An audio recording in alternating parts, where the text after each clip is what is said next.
Welcome to another fun episode of TFL Talking Trucks. And on this episode, we're going to dive deep into the world of pickup trucks and recreational towing. Things like you might want to tow a camping trailer or a boat or maybe some ATVs, side-by-sides. Which truck should you buy or which trailer should you buy?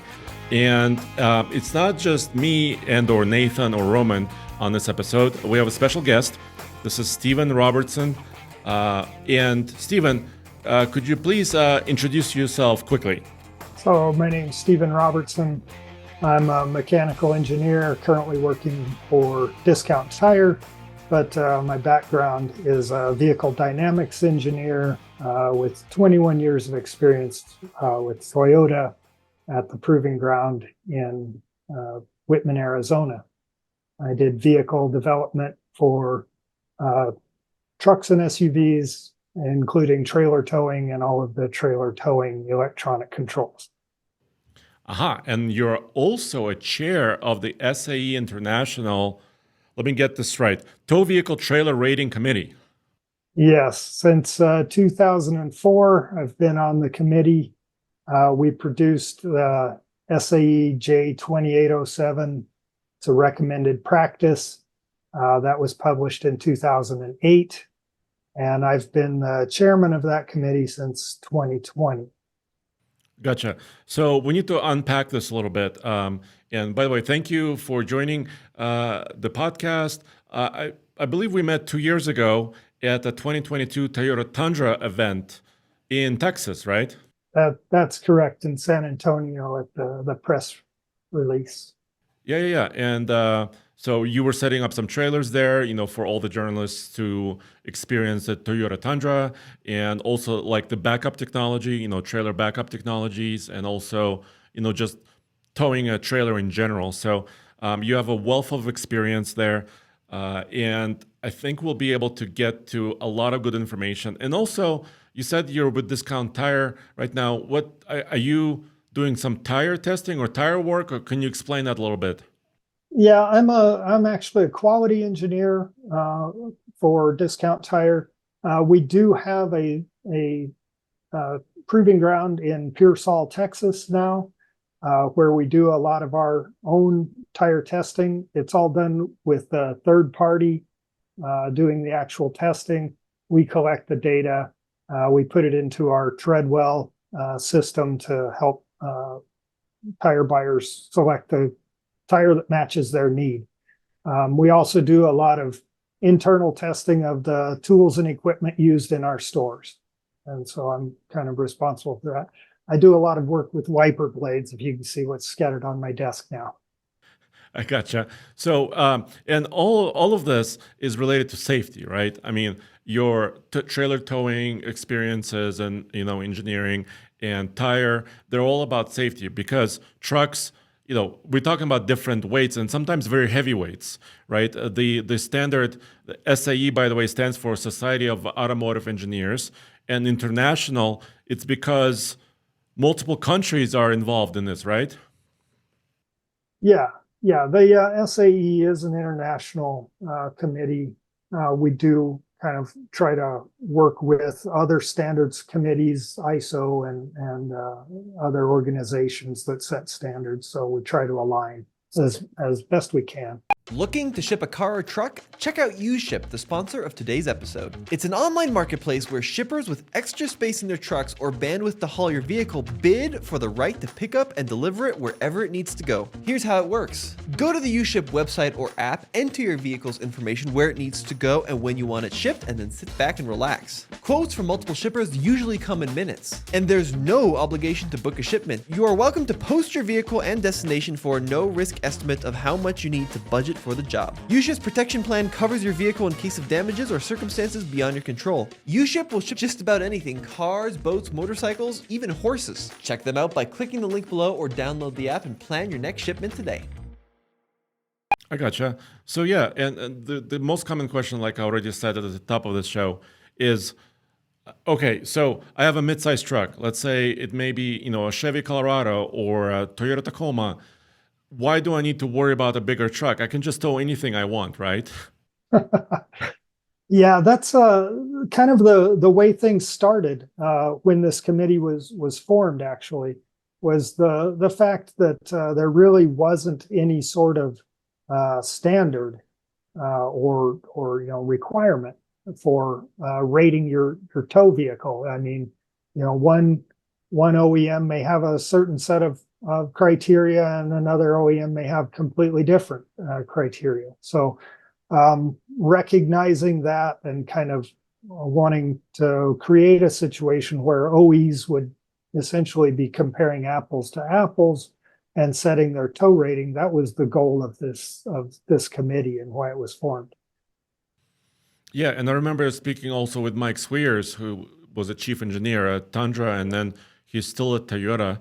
Uh, that Toyota was kind of also really on the forefront of that to standardize this, right? Yeah, this committee had representation from all the major OEMs: Ford, GM, Stellantis, Toyota, Nissan, and Honda. When this first we made the SAE standard, we also had industry involvement of trailer manufacturers, hitch and towing equipment manufacturers, and just vehicle dynamics specialist testing and experts all on this committee. I gotcha. And so, and this standard evolved, right? I mean, I was just on the SAE website, and like anything, right, there's certain updates you make to it, or adjustments, or maybe expansion of it. Can you talk a little bit about that? Yeah, this was first published in 2008, and it's been revised, I think, 4 times. SAE has a program where any standard that is published is subject to a 5-year review. So actually, the last publication of J2807 was in February of 2020. So we're actually coming up on our 5-year review. I'm working with SAE now to go through it again and make sure it still meets what the customers need as far as a standard. I gotcha. Yeah. So let's get back to this kind of high level question, right? So let's say I have a mid-sized truck, and most mid-sized pickup trucks, and I'm talking once again Tacoma, Ranger, Chevy Colorado, GMC Canyon, Nissan Frontier, that type of stuff, even Honda Ridgeline. And generically speaking, there's a limit anywhere between 5,000 pounds to maybe 7,700 pounds, which is the current limit on most of these pickup trucks. When they're properly equipped, right? You need to have that, the hitch receiver and whatever the manufacturer does to the rest of the vehicle, including cooling and brakes and everything else. And of course, wiring, right? For brakes. So, so would you recommend, just in general, like if the manufacturer says, my truck is capable of 7,700 pounds, should they just go out and buy the heaviest trailer that's about 7,700 pounds? Or what's kind of your take on that? Yeah, I think one thing you need to understand is the towing standard J2807. Its target is towards the OEM and how they set the tow rating that they can publish. One of the things, there are FMVSS, Federal Motor Vehicle Safety Standards, that affect a lot of performance on the vehicle, like the GVW, the gross vehicle weight. That one of the things that kind of determines a lot of that is like stopping distance.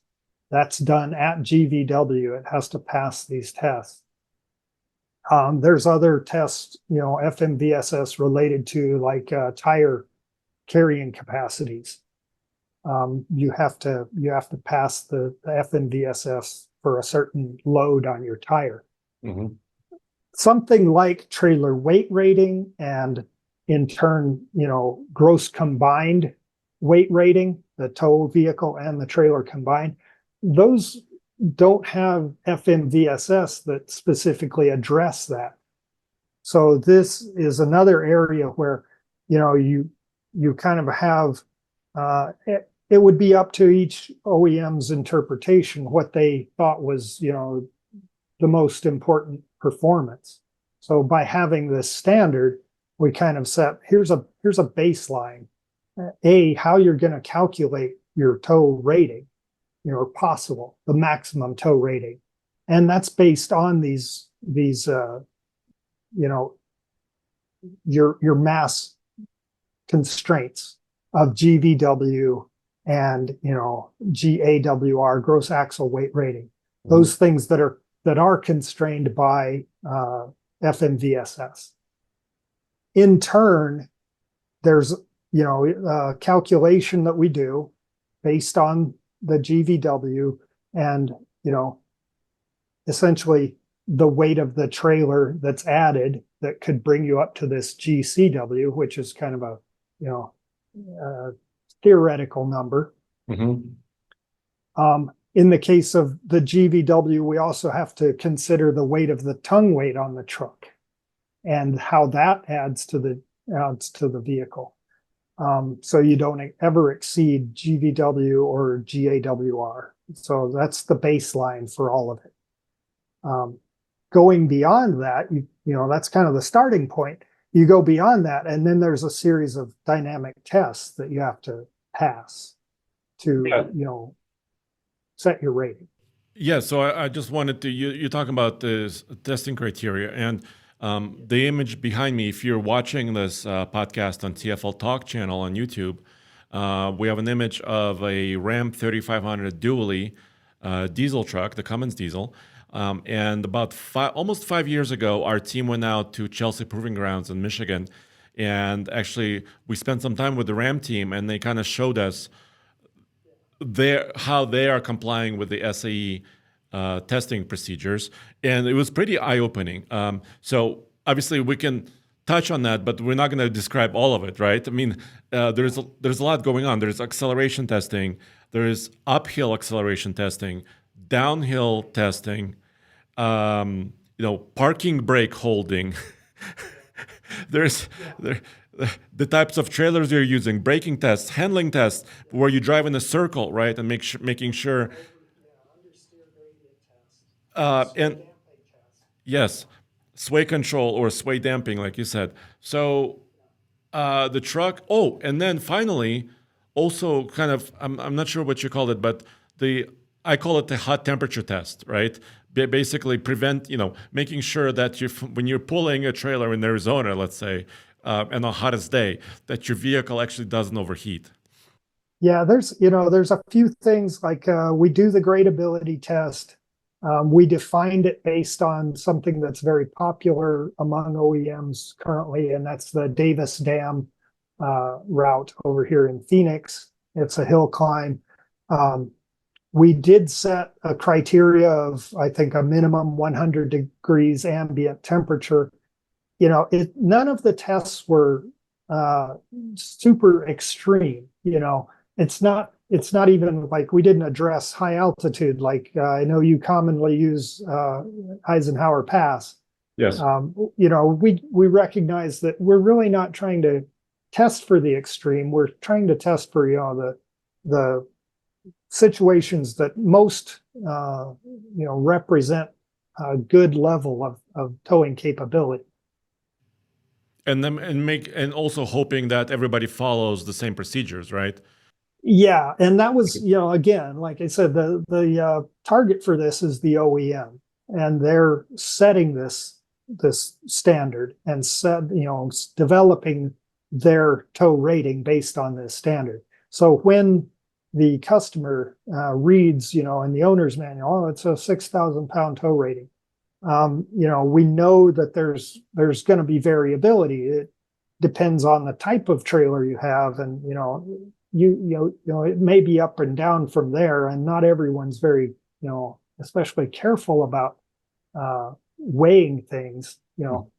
That's one advantage we have at the proving grounds is we develop these things and we weigh everything. We know exactly to the pound how much weight is on our front axle before we set out. But yeah, that's some of the ideas are, it's a little hard to address in like a customer's circumstance. They don't have the availability of some of the resources we have. So do you have like maybe a rule of thumb?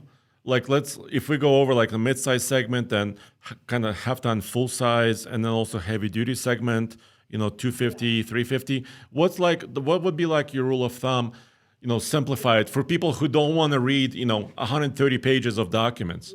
Yeah, I think the thing to understand is when this tow rating is set, there are certain assumptions that are made. One of the big ones is, we assume we have a 150-pound driver. We also recognize that wasn't very practical, so we added a 150-pound passenger as well. Okay. You don't want to know. You don't want to know how much I weigh. I know. I don't know who's 150 pounds these days, but that for the industry, that's been the standard, passenger weight. Yeah. 68 kg, 150 pounds. We just use that as a standard. It's important for the consumer to realize that any additional weight they put in their vehicle, whether it's a cooler or anything else, luggage, all of that starts consuming your payload, and in turn, it consumes your towing capacity. So one thing the standard is meant for, determining a tow rating during a development phase, but it can be applied to you can apply the same calculation method to your specific towing condition. So it's something I think, you guys have the background and the knowledge and hopefully have the availability to weigh a truck and trailer, and you could dial your combination in exactly just like we would on a proving ground. Yeah, so I mean that's kind of was part of the genesis of TFL Truck YouTube channel, and also this podcast as well, is that we recognized, it's been about 12 years now. We recognized back then that there wasn't a lot of information about, on YouTube specifically, about how to, set up your trailer. For example, you're carrying side-by-sides, proper, for example, if you have a traditional conventional trailer on a 2-inch receiver, you want about 10% of that trailer weight be on the hitch, right? Approximately. And you may have to change that, right? Depending on the profile of your trailer. Obviously, if it's a camping trailer with big slab sides, like a house, like a brick, basically, in the wind, it affects your truck in a different way rather than, I see a lot of testing, and actually a lot of manufacturers use Eisenhower grade as well. We see prototypes in Colorado here we call it the Eisenhower Gauntlet. We see them towing concrete blocks on trailers. Yeah, in particular, it's very helpful for powertrain testing. We address a small portion of powertrain testing in the standard. I think you said there's a level road acceleration and there's a gradability test. But as far as like I said, the extremes, sure, we go beyond the standard. All the OEMs do. They go to the extremes. But yeah, regarding trailers, one of the things to develop a standard that could be used industry-wide, we had to define a standard trailer. So we're all kind of using the same thing. We looked at, what are the advantages of flatbed trailers or, camping trailers. A lot of people rent camping trailers. And we settled on a cargo box trailer, just so it was easiest kind of to define and had the most flexibility as far as loading inside. So yeah, there are things, like boats, you mentioned tongue weight. You can get away with a lot less tongue weight on a boat than you would on say a camping trailer or a cargo trailer. And it has to do with the dynamics of it. Um, Boats have typically very long tongue weight, tongue length, distance, what we call effective tongue length, the distance from the hitch point to the center of the axles. Longer tongue lengths make them more stable and less susceptible to sway. So you can get away with lighter tongue weights. Center of gravity on a boat is usually very, very centralized and close to the axles. In the standard, we defined, basically a loading pattern that assumes two separate densities on the floor of the trailer. So it's not the worst case, it's not the best case. Things like camping trailers, you think about how they're designed with a big hollow center and everything's pushed out to the walls to make the most space. That creates a high yaw moment of inertia, and it makes it more susceptible to sway and harder to stop once it does start swaying. So those are kind of on the more difficult situation. So again, the standard that we set was to try and make something that was repeatable, and it doesn't really address the extreme cases. Well, phew, I can breathe easily because I think I still have a job, right? Because I was worried that the standard basically will take my job away, but because I'm joking, of course, but what I mean by that is like you said, different use cases are, you have to treat them differently. Yeah, and even like efficiency testing. So we're going beyond just weight discussion, right? But like we've done a lot of efficiency testing recently with electric pickup trucks as well, and a trailer that's a flat cargo trailer with a very low weight, and a very not a lot of kind of deflection. An electric pickup truck, is relatively efficient towing a heavy load like this. But as soon as you put walls over there and a lot of air resistance, it totally changes what the efficiency does. Yeah. Yeah. I mean, it was common before this standard that a lot of the powertrain testing was done with a flatbed trailer with a wind board on the front to get the certain frontal area. Through this committee, we realized that even a wind board isn't as, it's not the same as a box that has a sail effect on the side of it and a roof.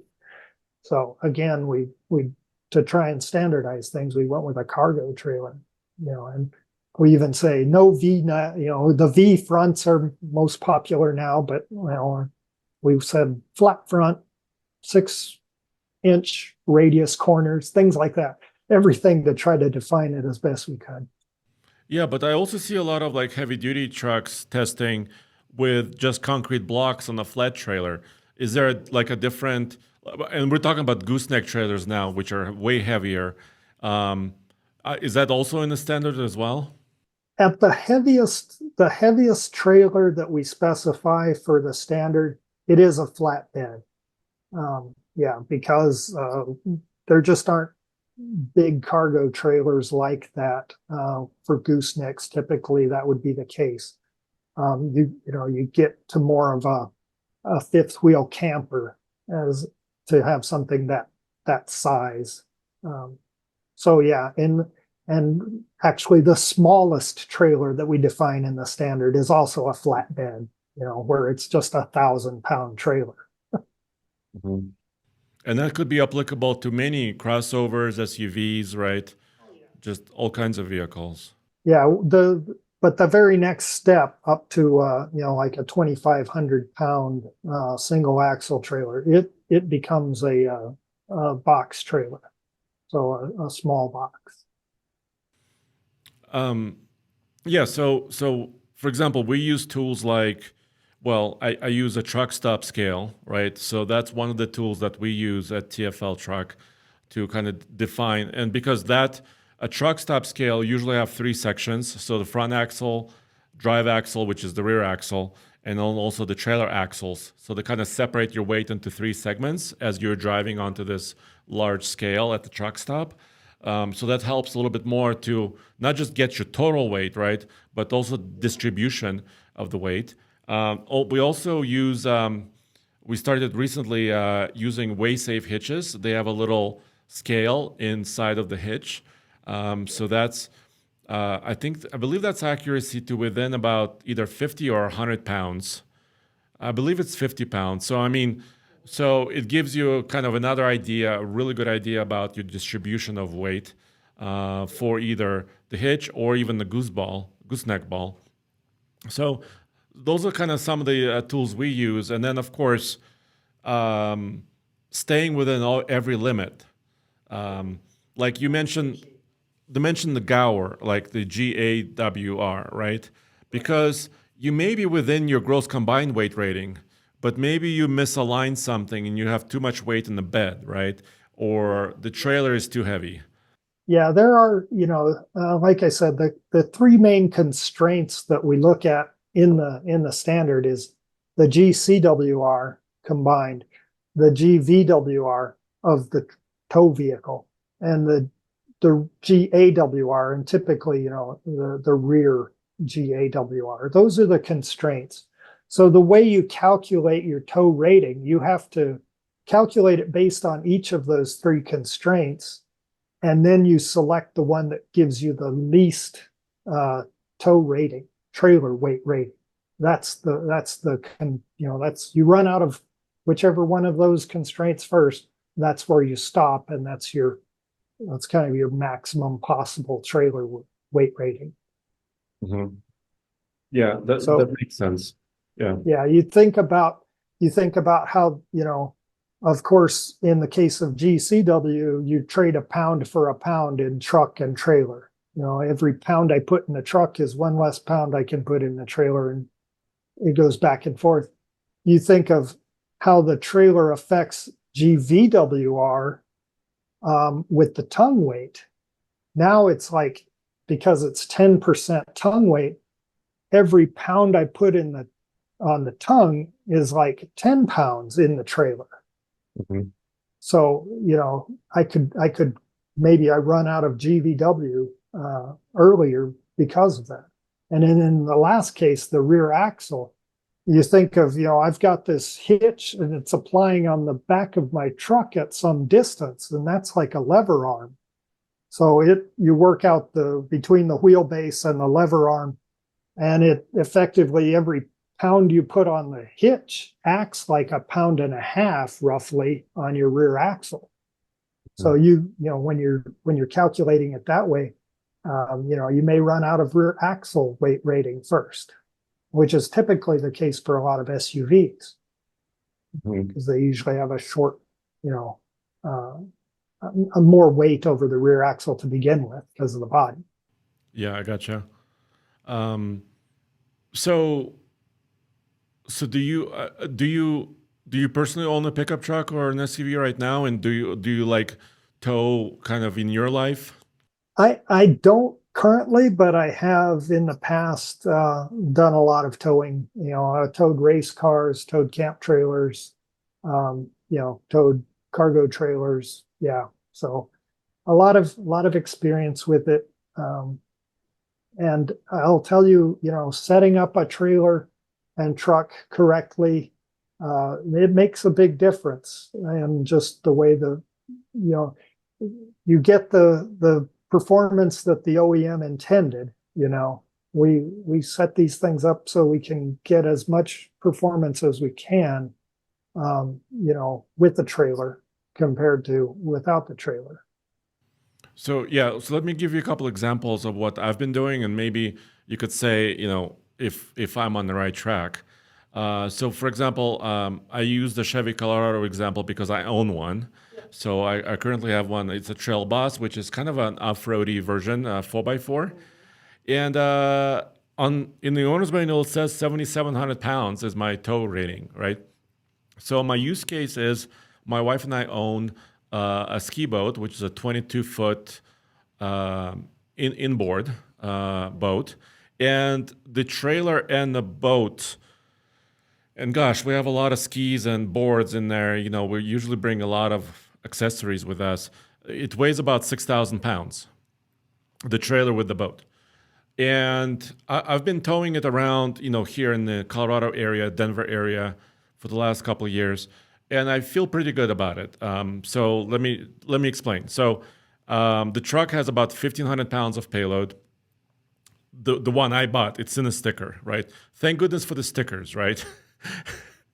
And Yeah, that 1,500 pounds of payload doesn't include any of your equipment or you or the wife or the dog or the cooler or anything.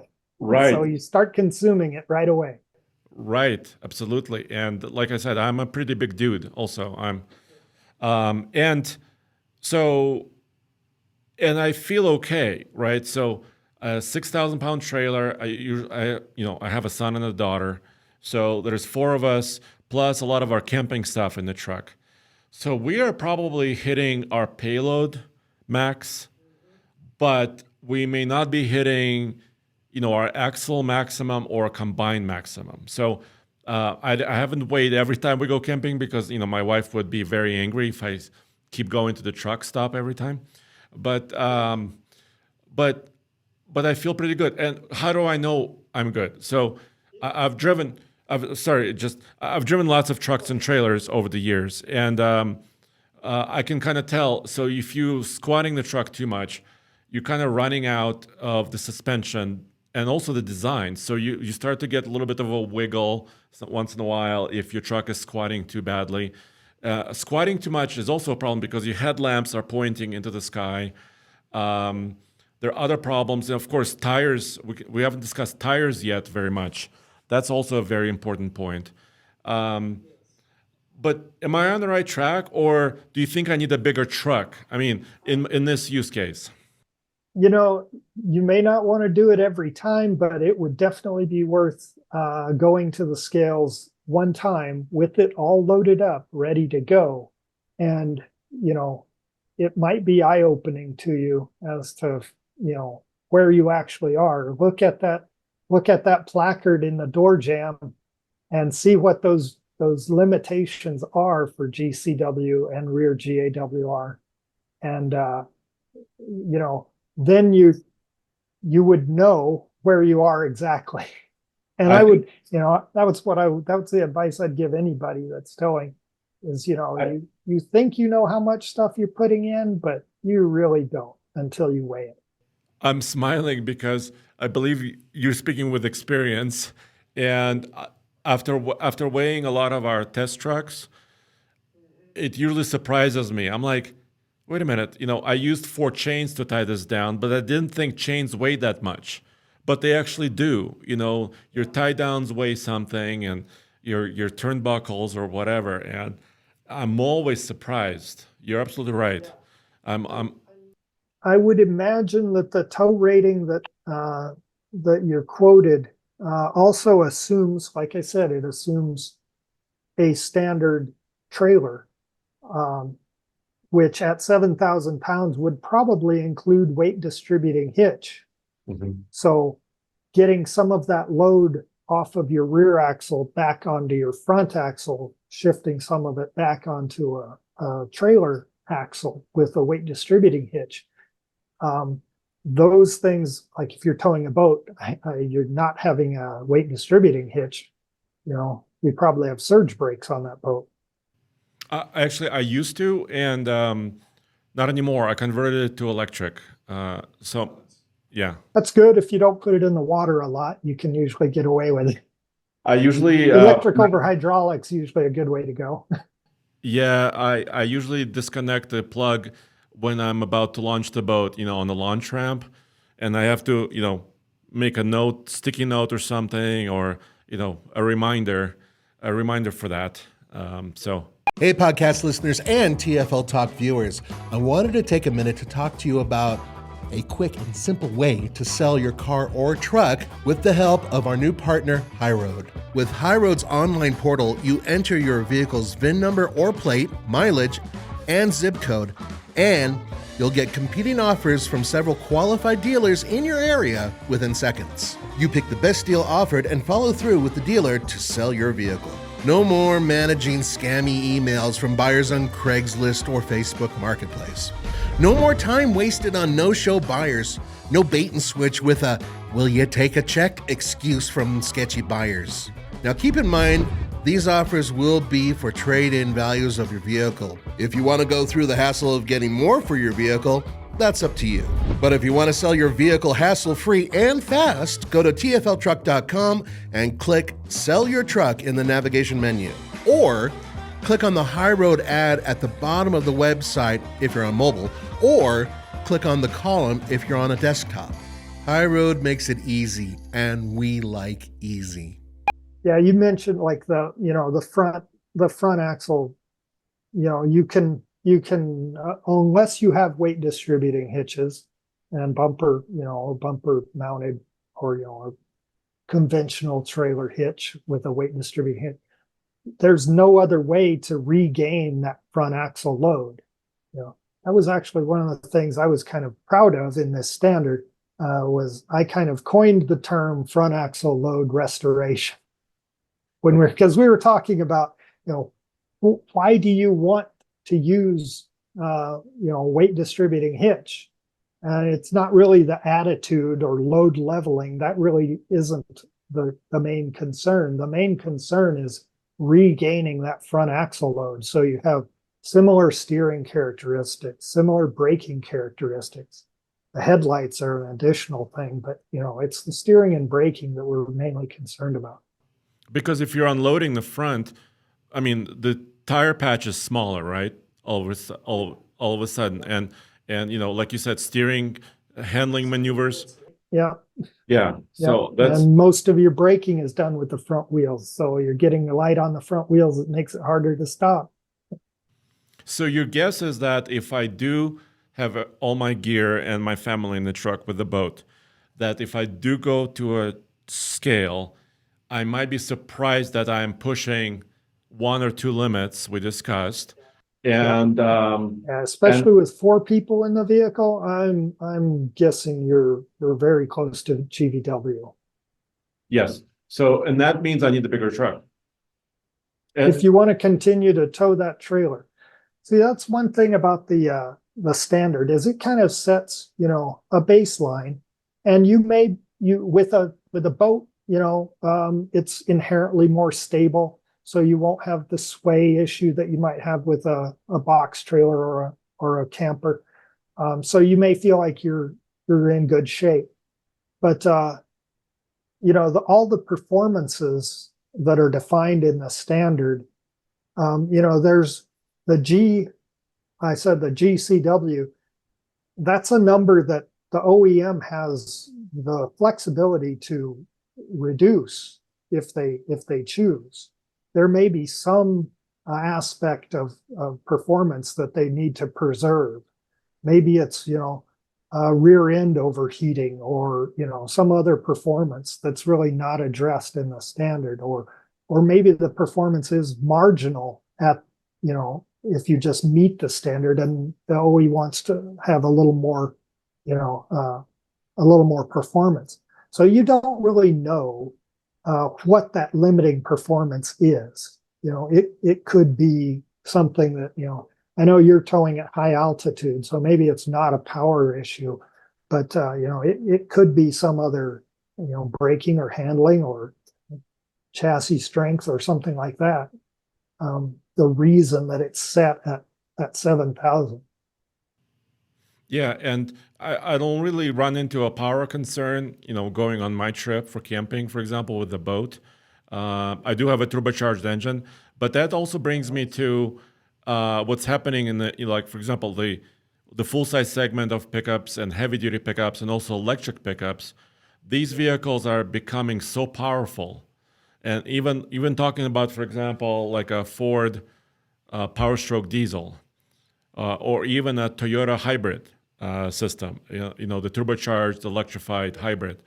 Lots of torque, lots of power. So especially in the electric pickup, like for example, we recently tested Silverado EV and the Cybertruck as well. When you're accelerating off of a stop with a trailer, you almost don't feel a trailer. I mean, that's how powerful these electric motors are. So now you're thinking, okay, I can double my weight. I could throw more stuff back there, right? Or I don't know, buy a bigger boat or bigger camper. But of course, as we're saying right here, is there's many other factors that play into it. Right. Yeah. There's a lot of, it's more than just how it accelerates. How it stops and how it turns are just as important. And, once you start towing a trailer that is, over the weight of your tow vehicle, it becomes very important that you're not, exceeding the limits that are set. Yeah, and what would you say? So we do a lot of towing with dualies. So these are like 3500s or 350s, Ram, GM, or Ford, and of course all the manufacturers, they want to be first, right? Number one. We're number one in payload. We're number one in towing capabilities, and yada yada yada. We're number one, holding truck campers, slide-in campers, all that stuff. And let's say, so I think the heaviest trailer I've ever done is a 30,000-pound trailer, gooseneck, right? A gooseneck trailer with a large vehicle on a flat deck trailer, basically, transporting another very heavy truck or a piece of construction equipment, right? Like a backhoe or something like that. Now the trailer weighs about 30, maybe 31, I think was my heaviest. Now the dually itself, usually it's 14,000, right? That's my maximum of the dually. So the trailer is more than twice as heavy as my vehicle. And a lot of people get nervous. We have a lot of comments on our videos who are saying, "Oh, I would never do that. I would get a medium duty or a semi truck or something like that, to do this." But of course, we show that these vehicles are capable. What's your take on that? Like I say, there's following this standard, we make sure that it's got acceptable performance. We tried to define what acceptable performance would be for the things that a customer is going to encounter, as far as not just power performance, but also cooling and stopping and handling. So if the rating is SAE J2807, as it says in the owner's manual, you can kind of rest assured, as long as you're not exceeding those limits, that you have acceptable performance with it. Yeah, that's really good. I want to touch on two other topics in our remaining time. First, before we go to tires, I really want to talk about tires and trucks.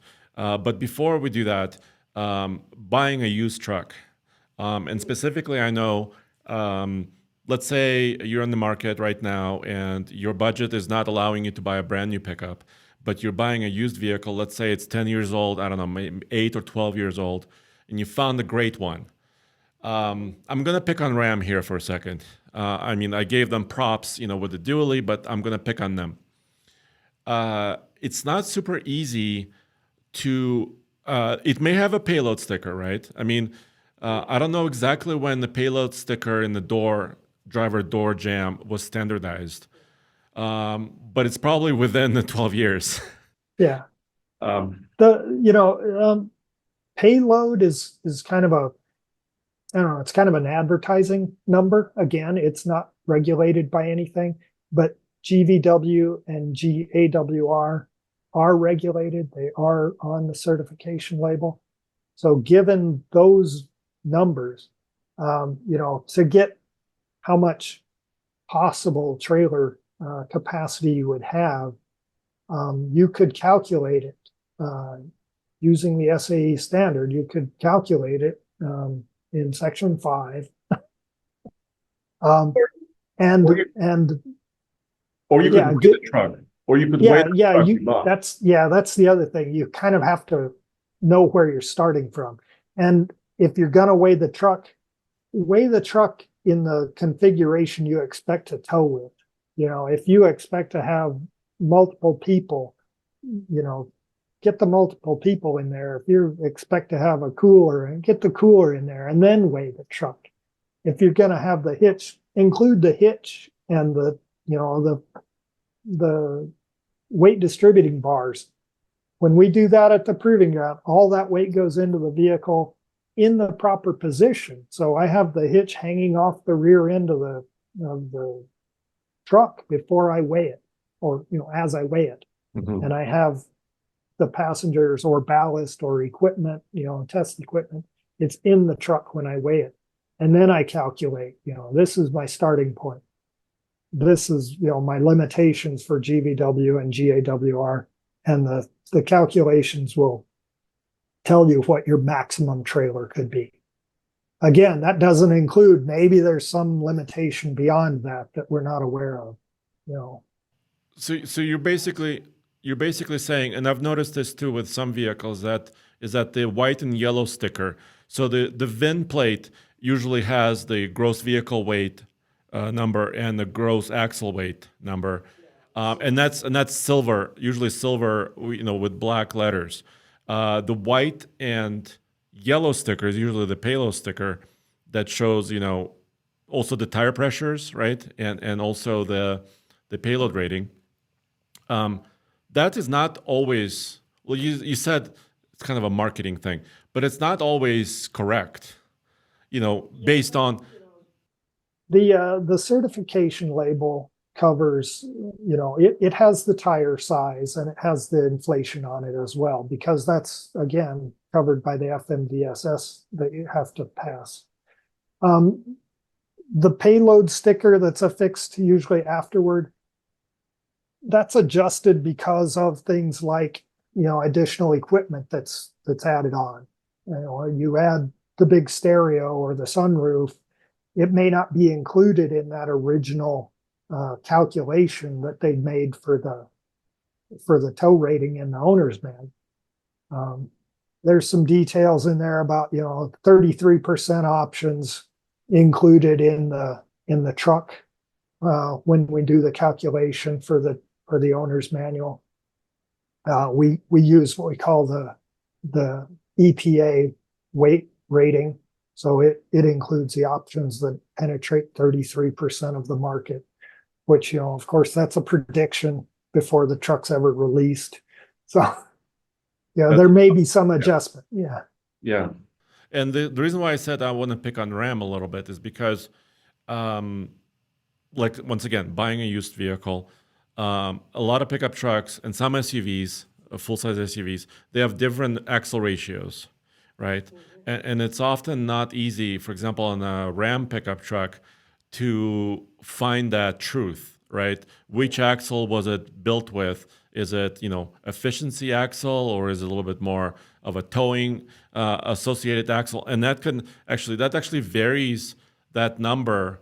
Can you talk a little bit about the axle rating? Yeah, axle. Ratio? I mean, axle ratios, they may have some effect on something like acceleration or, something like that, but they really won't have an effect on, the load carrying capacity of the axle, which is kind of the starting point for any of the towing. So typically that's limited actually by the tire that is put on there. The tire size will typically be the limiting factor in your axle weight rating.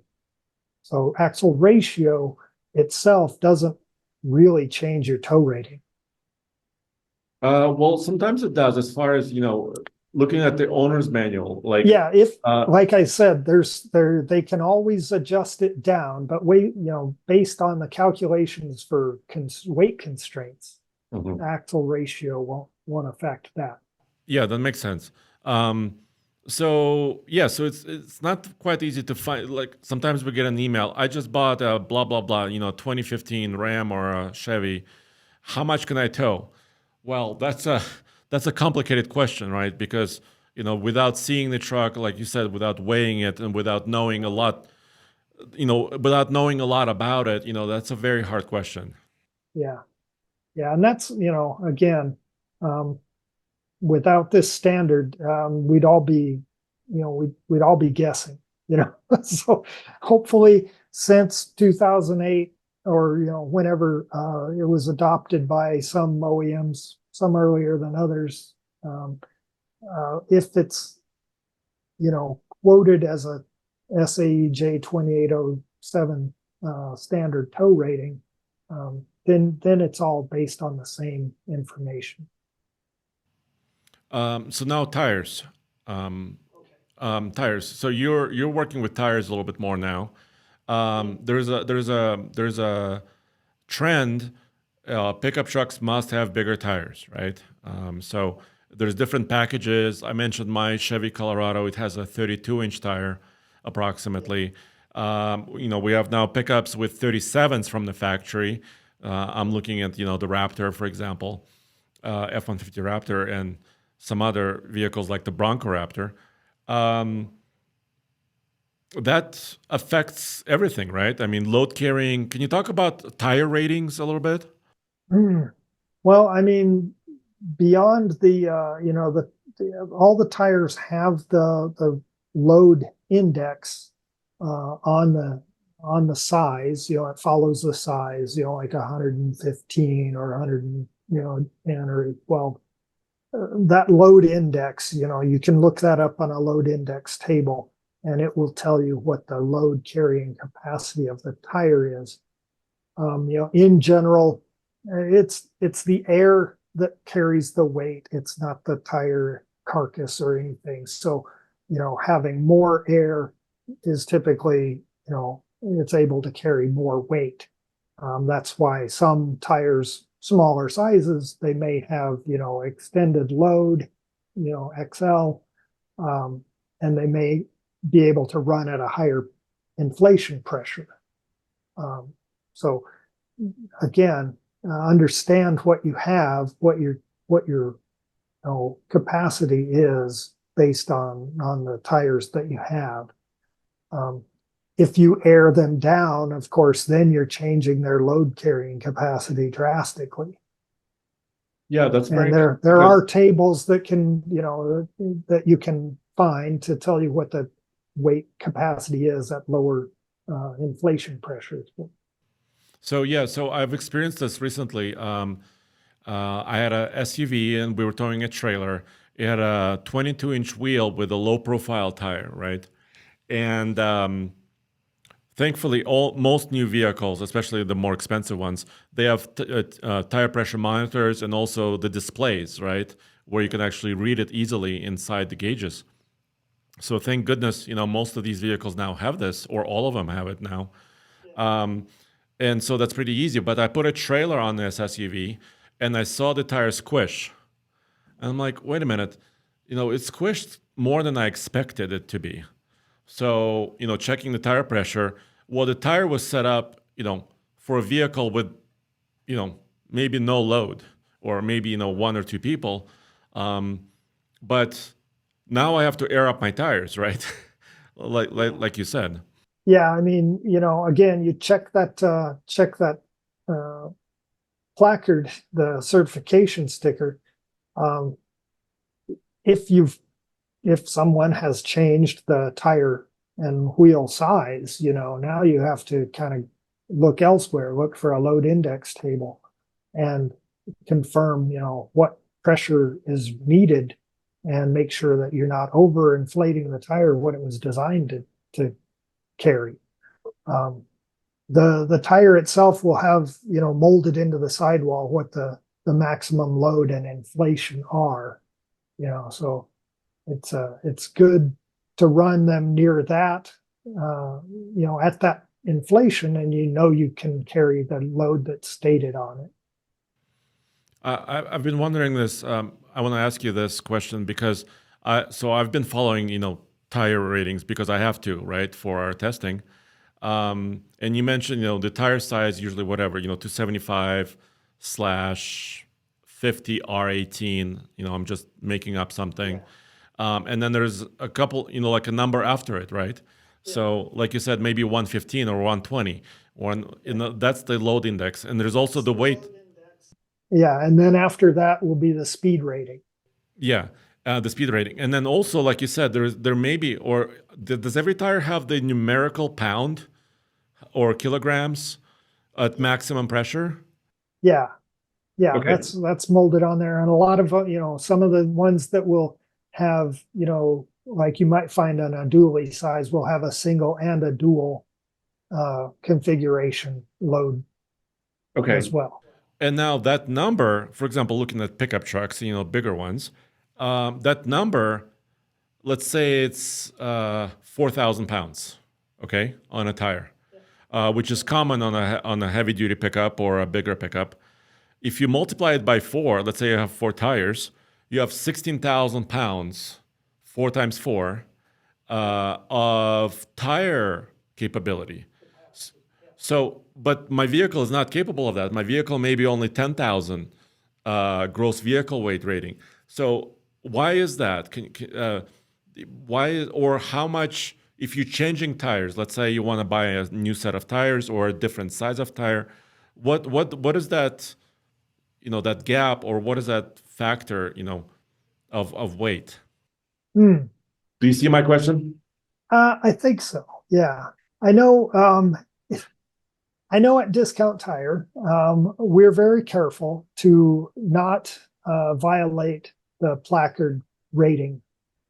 Even when we say plus size a wheel, go from say a 17 to an 18 and a lower aspect ratio.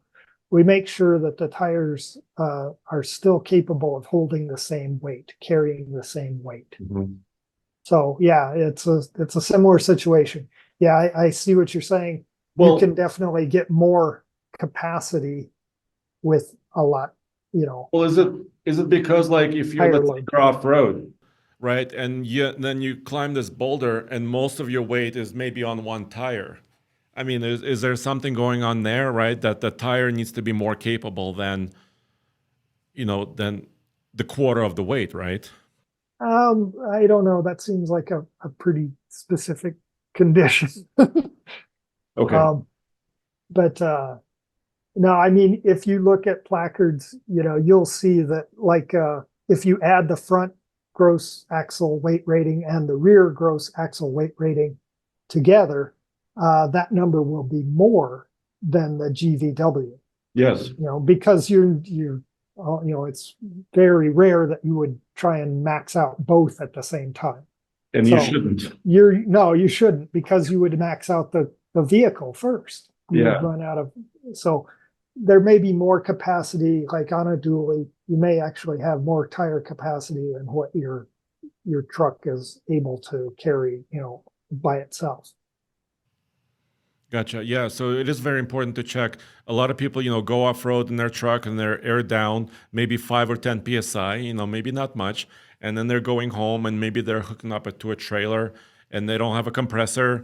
And, now you're towing a trailer with a lower tire pressure. So you have to watch out for all that stuff. And once again, you may notice sway, right? If you've made a mistake, that softer tire now will be swaying more. You've lost some lateral rigidity for sure. Yeah, so those are the things to watch out for, basically. Yeah. Yeah, it's you got it. Once you start digging into it, it's hard to not think about it. That's you can't claim ignorance on these things once you start weighing things and measuring pressure and things like that. Well, yeah, and plus, I mean, if you do have, your family in this, and this is your, your life, you have to, and you're buying the biggest trailer possible. I mean, you have to be careful, and you have to, safety is very important. That's why, I really want to thank you for your time. I know we're running a little bit long. I really thank you, and maybe during the next test, or if we're testing more, maybe I can give you a call and check what I'm doing with you. So you bet. Yeah, well, I'd love to help. So you can check it out, help us out. And I really appreciate your time, Steven. And It was nice talking to you, Andre. appreciate it. Hopefully this was helpful to all. And basically, yeah, you need to pay attention to many different things that we discussed. Yeah. Okay. Thank you. Thanks a lot. Bye-bye.